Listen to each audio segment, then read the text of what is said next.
Good afternoon. If you were to ask me or any American boy or girl what they wanted to be when they grew up, the first answer out of their mouth probably would have been, I want to be an airline pilot. The uniform commanded respect, and the opportunity to pilot an aircraft, to visit foreign places, and to safely transport people all over the world was truly a dream to aspire for.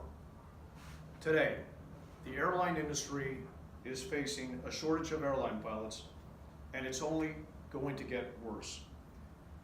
If being a pilot was every American child's dream, why is finding qualified pilots such a problem? My name is Paul Hummel, and my presentation is the U.S. pilot shortage and its impact on the airline industry. A little bit about myself. Active duty Navy, been in 26 years. I'm the aircraft maintenance master chief on board the USS Carl Vinson. And I ask that you please hold your questions until the end of the presentation.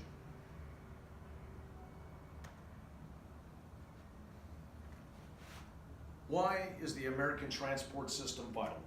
Well, quite simply, air transport is America's preferred way to travel, whether for business or pleasure, with over 965 million passengers choosing air travel in 2018 alone.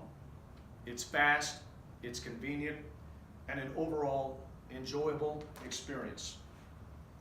Additionally, air transportation provides for the rapid transport of high-value commodities, and last year alone, transporting over $4.2 billion worth of assets when it absolutely positively had to be there. Air transport delivered.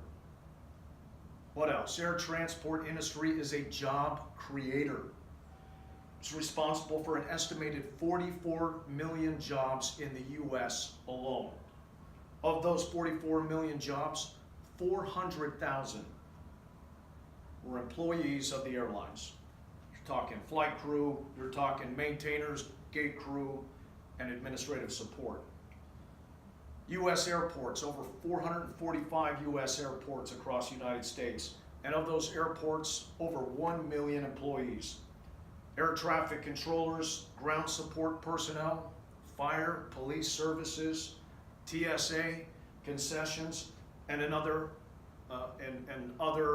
ground support personnel as well. Then you got to take into account all the supply vendors. The supply vendors, over 6 million jobs created right there alone. Additionally, probably the most staggering number is how influential the aviation industry is to the tourism industry, with over 36 million jobs created or being created alone just because of that service that air transport provides. So it's clear that air transport is critical not only to our country's security, but certainly to our economic growth. What impact is the pilot shortage having on the aviation industry? Well, you got to ask yourself more specifically, where is it being felt the most? And it's being felt directly at the regional airline level, with 6 airlines ceasing operations and another 7 being absorbed by other regional airlines in the last 2 years alone. Why? Well, lack of available qualified pilots in many cases is the driving factor. With less pilots available, regional airlines are being forced to cut their network coverage. This is a concern since regional airlines provide approximately 63% of service to commercial U.S. airports, so it's extremely important. Pilots are also leaving for better pay and entitlements with the commercial airlines, so they're not able to keep those pilots there. The regional carriers just can't attract qualified pilots to keep operations flowing. As the preferred method of travel for most Americans, air travel demand is going to continue to rise. It's without question. The FAA expects air travel to nearly double in the next 10 years. Manufacturers expect orders for commercial planes to double in the next 20 years. So you're going to have twice as many aircraft out there as we do right now. And we're going to need pilots to fly those airplanes. The air cargo industry, modest growth, 3.9%, obviously because of the cost to transport goods and services. So it's modest. What's another concern? Well, quite simply, pilot retirements, they're on the horizon. Mandatory retirement age of 65 is going to drive nearly 50% of the pilots in the commercial airlines out in the next 9 years, 50%. And it's coming at a time when more pilots are needed. Boeing estimates that the U.S. is going to need 117,000 new pilots in the next 20 years to keep up with those pilot retirements. And you also got to take into consideration demand globally. There's problems there, so those pilots that are coming out of flight school that are getting the qualifications, they're being lured overseas for better pay and entitlements. So it's definitely going to burden the airlines. Commercial airlines rely on those regional carriers, not just for feeder support, but they provide a pool of pilots that the commercials can draw from, and the regionals are already hurting right now. In the day, actually, and today, pilots were expected to do their time at the regional level and then rise to the commercial airlines for better pay, better job security, but that pool is dwindling very quickly. Cuts in feeder services provided by the regional airlines will also impact the commercial airlines' ability to operate and maintain profitability. If they're not getting that feeder support, if not getting those pilots in to fly those aircraft, ultimately the commercial airlines are going to feel the pinch. So what's contributing to this pilot shortage? Well, quite simply, probably the biggest contributing factor is the 1,500-hour rule. The 1,500-hour rule stems from the Kogan Air 3407 crash in February 2009. What it did essentially is require first officers to hold an airline transport pilot certificate, requiring 1,500 flight hours as opposed to only 250 hours previously.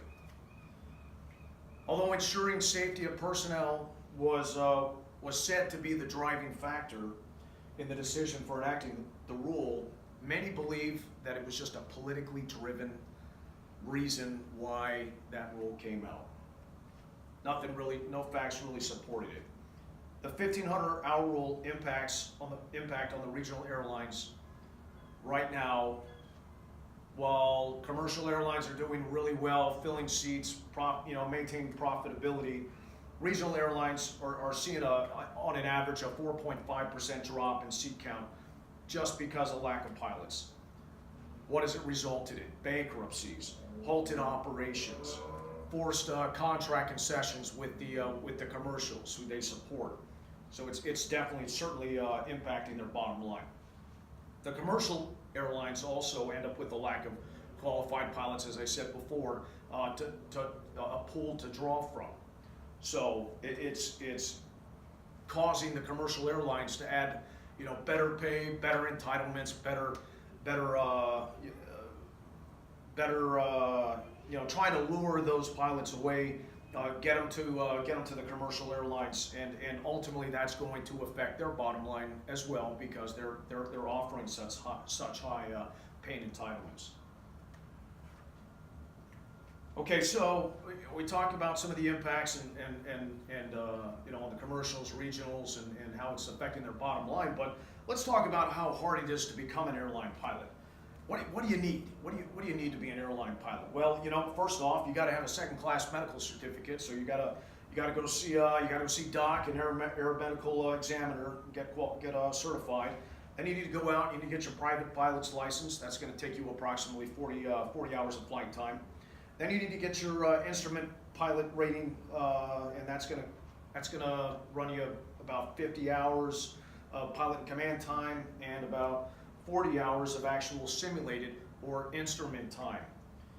Then you need to get your commercial pilot certification. And this is going to require, obviously, all of the requirements above, plus an additional 250 flight hours of flight time. And then finally, you'll be able to get your ATP. And that's going to require 1,500 flight hours.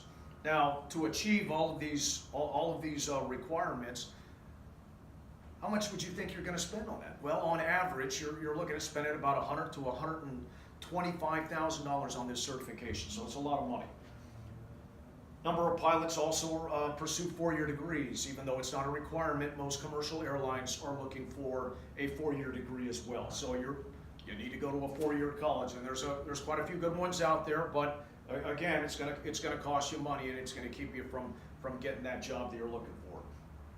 You also have some pilot training programs just came online in the not too long ago. JetBlue and American Airlines offering those programs. You would think that since an airline like American Airlines offering something like that would be reputable, easier, but in many cases, the only thing they offer you is a promise that you're going to get a job interview at the end of their program. So no guarantees there. So in conclusion, how are we going to sustain a pool of qualified pilots? Well, the importance of air transport is clear, and the path to attaining an ATP is not only costly and time consuming.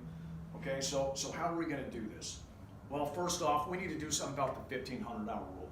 Okay, although the NTSB found pilot error the cause of the crash there with Kogan Air 3407, both of those pilots had well over 1,500 flight hours. So has that solved that problem? Would that have helped? Probably not. How effective is it? Have there been any trend analysis or studies to tell us how effective this rule has been since it's been put in place? I was not able to uncover anything. I believe a more measured approach with less emphasis on flight time and more on ensuring pilots are maintaining proficiency, okay, is probably the most beneficial way to go about doing it. Facing a pilot shortage, regional airlines have increased pay and incentives substantially since since the past. I mean, not even 4 years ago. But however, if a down cycle happens, okay, those pay entitlements are going to go away. So what's the incentive for the pilots to stay with those regional carriers? There really isn't there. Regional airlines need to do a better job of committing to not only their pilots but their employees. Maybe stock options, profit sharing, make them a vested part of the organization, so they want to be a part of it, and they're not making a jump to another carrier because they believe in what that regional airline's doing. The airline industry as a whole has been enjoying record profitability. Okay, and in order to sustain that growth and the good times that it's experiencing right now, more needs to be done to streamline the pilot, the pilot process, the training process, heck, and to the maintenance support personnel as well, because that's your lifeblood right there.